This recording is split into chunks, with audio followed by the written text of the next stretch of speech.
Someone asked me to talk about perception, so let's talk about perception. This might be one of the rabbit hole videos, so just be warned. What is your experience of perception in this moment? Is there perception? Most would say there is. So there's something perceiving and something being perceived for you right now. So what is the perception itself? What is being perceived? Thoughts? Is there internal analysis? Thinking about what I'm saying? Judging it? True or false? Reflecting on this? Is there an internal narrative asking, do I have perception? How do I perceive? Where do I perceive? Is there an internal dialogue saying, this doesn't make any sense, or this is confusing, or this is mumbo jumbo? What else is being perceived aside from thoughts? Are there visual images in the mind? A snapshot? A memory? Your own face? Someone else's face that you were in a conversation with recently?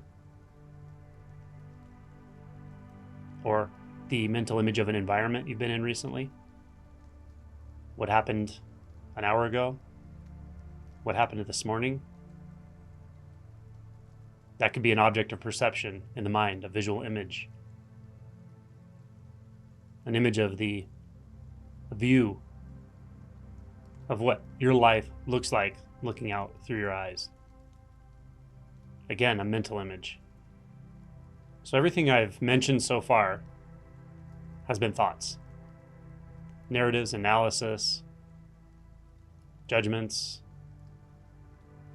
wondering, analyzing what is being said here, or even mind wandering, analyzing something that's not actually going on here, trying to figure out the solution to a problem you've been having, thinking of how this relates to other spiritual information you've learned, or knowledge, or even experiences you've had, perhaps even experiences with awakening. So again, all of this so far that we've talked about amounts to a bunch of thought objects, a bunch of ways that consciousness can appear. And by consciousness here, I'm talking about you as the thinker and the ability to think, the function of consciousness as thought and awareness of thought, as a thought object, and the sense of being a thinker that we often don't notice or don't look at. It's the view. So in the thought space, in the consciousness space, where narratives come and go, judgments come and go, and even mental images come and go, memories, imagining of the future, in this space of consciousness, the perceived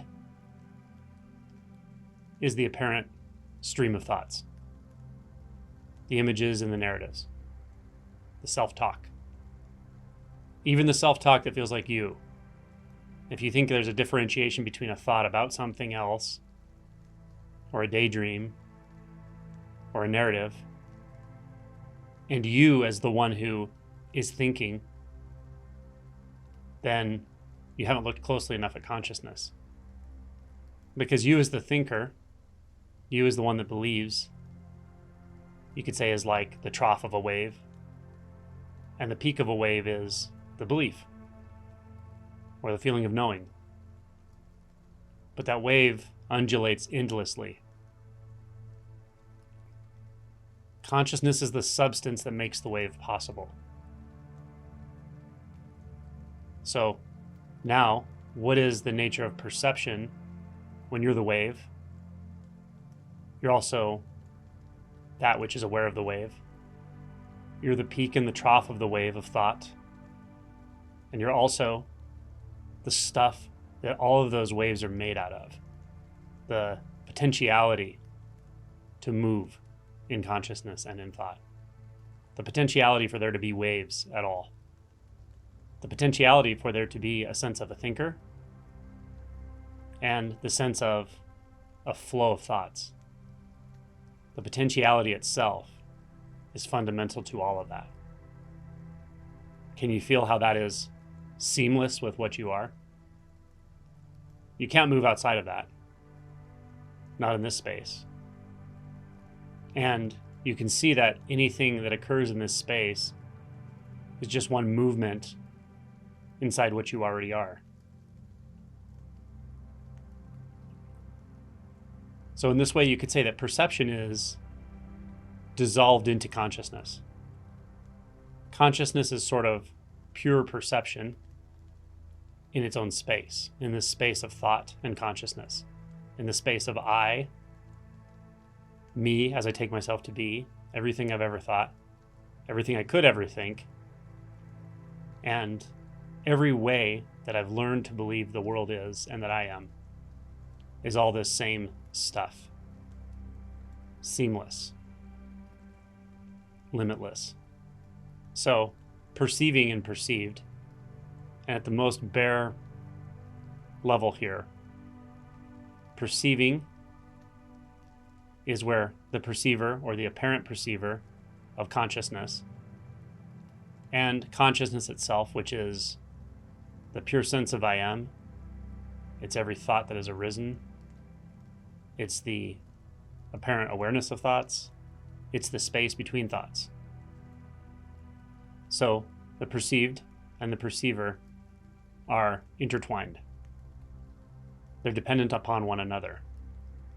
They can't be separated out. You can't have a thinker without thoughts, but you can have this pure knowingness where there's no need to even have a thought, because a thought is just a artificial division in what cannot be divided. So perception is consciousness and consciousness is perception. Not conceptually, but in your immediate experience. The faculty of perception is seamless with the faculty of consciousness. It can just seem, at times, as if there's a perceiver separating out from the perceived. But it doesn't feel like those words I just said. It feels like you as the thinker. It feels like you're thinking about your life. You're reconstructing something that feels like it happened before. And you're kind of overlaying that on top of what's happening right now. So, everything I've said so far is all still within the realm of consciousness. We haven't even talked about the senses. So let's talk about the senses. They're much more subtle. Let's say the actual presence. The senses are your gateway or conduits to the actual, or what's actually going on, if anything. All these words are very inaccurate for what I'm going to talk about here. But listen to a sound. Listen to every sound at once. Now, in consciousness, it would have appeared that there's a listener and a sound, right? In the way that there would be a thinker and a thought. But let's turn back to sound, just the sound, the ambient sound around you. Do you find a perceiver of sound without bouncing back into consciousness or thought? Or is there just sound? Is there hearing apart from the sound without thinking about hearing? Without thinking about being a hearer? Without thinking about the mechanism of how sound works that you learned, which is a collection of thoughts? But as the sound itself, in the sound itself, regarding only the sound, is there a hearer of that sound? Is there hearing as an activity apart from the sound itself? And when you directly confirm that there's no hearer of the sound, The hearing is the sound, and the sound is the hearing. From that, what does perception mean? Is there an outside perceiver? From the point of view of the sound, from the pure hearing of sound, is there a perceiver? Is there a place from which this sound is being heard? Or are places imaginary? You're not in a place right now. It's just this. You can dream up some labels. You can observe a mental process that looks like an overlay over what you're actually experiencing, that makes it feel solid, that makes it feel like something you know about already, something familiar, something that has meaning. That's all an overlay. It's all thought. Come back to the sound. Come back to the sound that's hearing itself, but not from any distance, because the hearing is the sound, and the sound is the hearing. So, where's the perceiver? Where is the faculty of perception when there's just this one sound, or this one soundscape? Perception is a thought. It's the way our mind puts together an internal dualistic world. Internal because we're proving here again and again that in sound, there's no space, there's no dimension, there's no perceiver, there's no perceptual apparatus, there's no receiving of sound, there's no transmitting of sound, just sound. So it's not even accurate to say that there's no room for a perceiver. It's accurate to say that there's no room. There's nothing that's not this sound. And so this sound is completely empty of qualities. It's empty of the limitations imposed, the apparent limitations imposed when we believe in qualities. When we start the internal description, which again is thoughts. Sound just is. You don't need a description because the hearing is immediate. So hearing with no hearer, hearing with no perception, hearing with no perceptual distance. This is hearing with no subject, no I, no subjectivity, no one standing apart, because there is no one, just the sound. Sound is everything you need to know. If you're interested in waking up, you're interested in enlightenment, you're interested in liberation, it's right there in the sound. It's that simple. Don't turn that sound into something that you learned about. Don't fall for your own beliefs. When it comes to identity, when it comes to reality, let the sound be the leader, teacher. Let the sound be the guru. It demonstrates everything that's needed to be demonstrated. So don't be the perceiver. Because if you feel like you're the perceiver, attention's already in thoughts. Just let the sound dissolve everything. Let it be the radical aliveness that it is, the radiant nature that it is.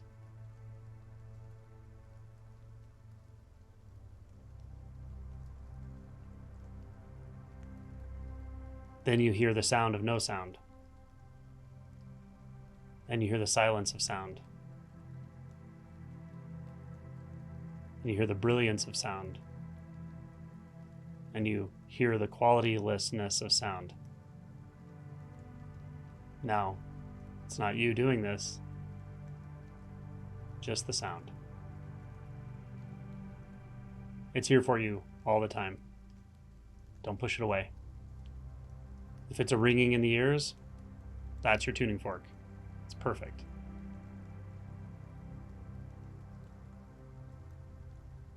We conveniently tell ourselves that realization or experiencing reality is situational, or we're in control of it by compartmentalizing it into certain parts of our life when we're reading, when we're talking about it to others, when we're meditating, as if there's other times during the day where it's not real anymore.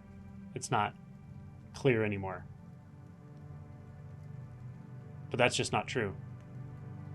And the sound is the proof. Always here for you. It's the most powerful and the most gentle guide. You have to be willing to tune into the subtlety of this and just fully let that sound overtake you.